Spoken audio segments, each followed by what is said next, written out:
Bonjour et bienvenue dans cet épisode 1 de la série Le reflux gastro-œsophagien et le rôle du pharmacien. Eric, 36 ans, est un délégué pharmaceutique qui vient de temps en temps à la pharmacie. Il se présente aujourd'hui à notre comptoir et souhaite acheter un antiacide.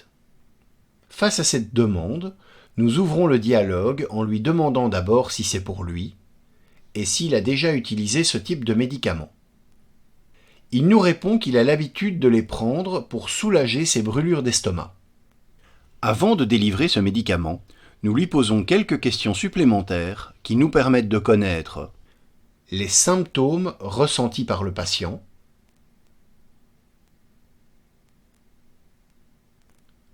l'ancienneté des symptômes,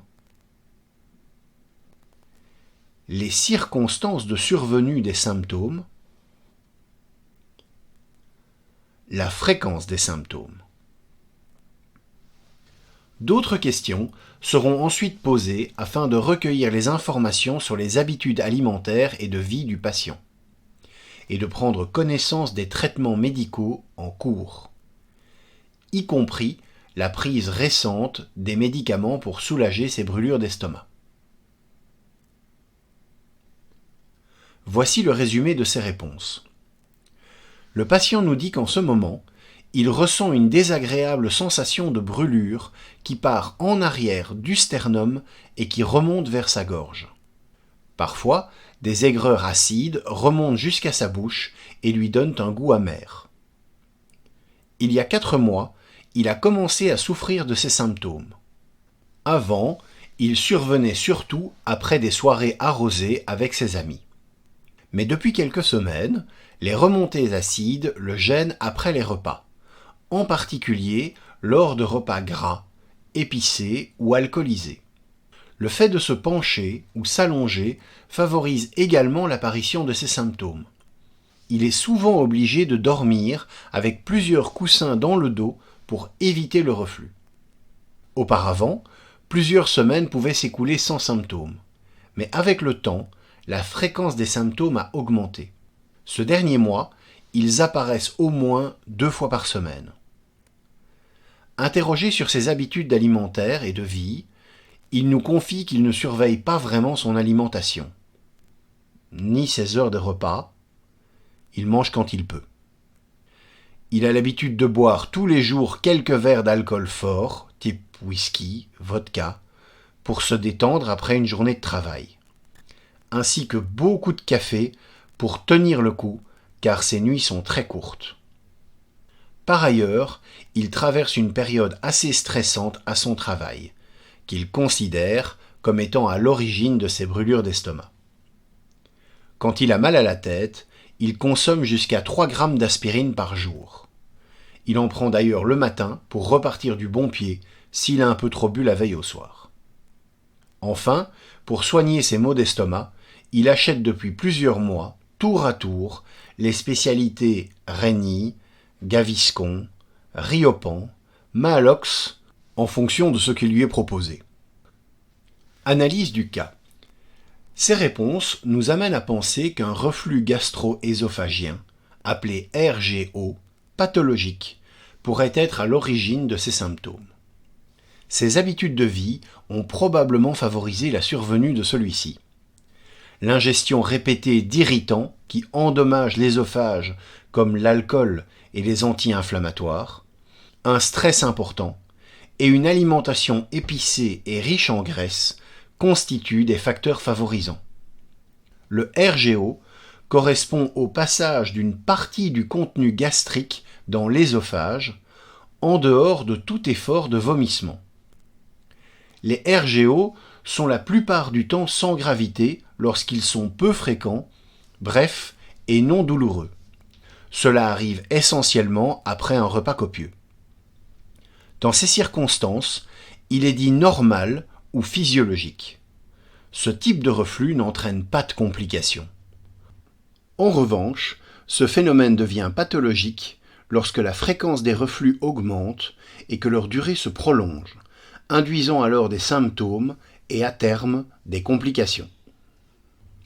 Le RGO pathologique peut se traduire cliniquement par différents symptômes plus ou moins spécifiques.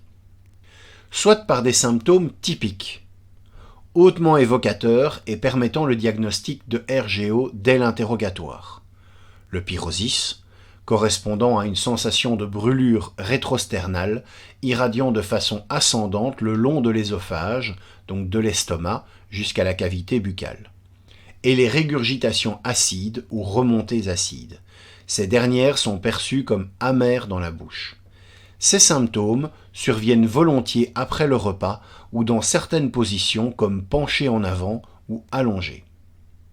Soit par des symptômes atypiques, qui évoquent des pathologies cardiovasculaires, respiratoires ou ORL, où le lien entre les signes cliniques atypiques et RGO est parfois difficile à établir. Parmi les signes atypiques, on retrouve des douleurs thoraciques inexpliquées, certaines manifestations pulmonaires, toux chronique, exacerbation d'asthme, des manifestations de type ORL par exemple, une sensation de corps étranger au niveau de la gorge, mal de gorge persistant, enrouement au réveil, otalgie, ou de type dentaire, des caries dentaires, des gingivites, une mauvaise haleine.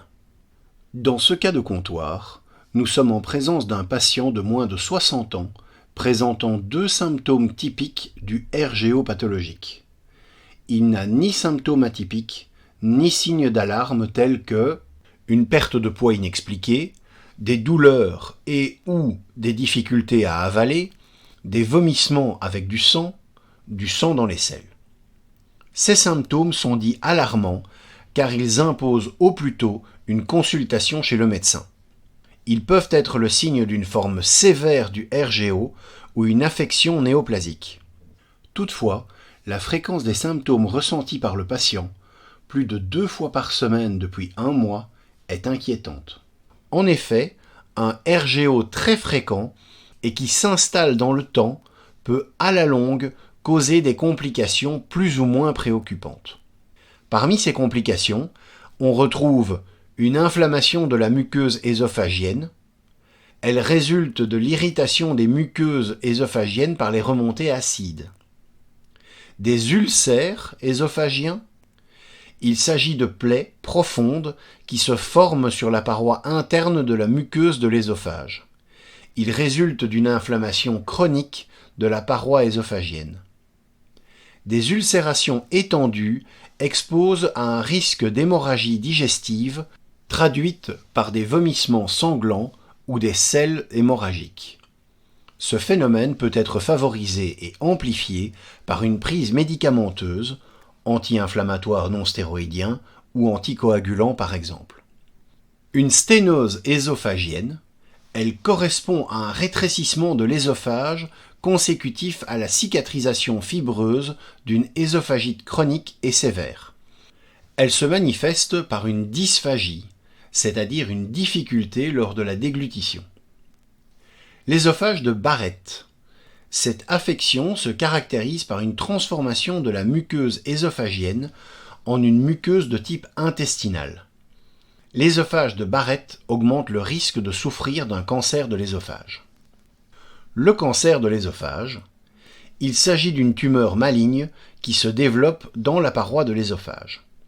Hélas, ce type de cancer n'est généralement détecté qu'une fois arrivé à un stade avancé. Le premier symptôme est une dysphagie. Celle-ci est d'abord intermittente et limitée aux aliments solides. Puis elle s'étend aux liquides et finit par devenir permanente. Devant la persistance de ces symptômes, il est souhaitable que le patient consulte son médecin traitant. Celui-ci pourra établir le diagnostic avec exactitude et évaluer, grâce à des tests, jusqu'à quel point l'ésophage est endommagé, tout en éliminant d'autres origines possibles des symptômes. Merci d'avoir visionné cette vidéo. Nous vous donnons rendez-vous dans le prochain épisode où nous vous exposerons notre intervention pharmaceutique auprès de ce patient. Si vous avez apprécié cette vidéo, merci de liker pour nous encourager à en faire d'autres. À bientôt.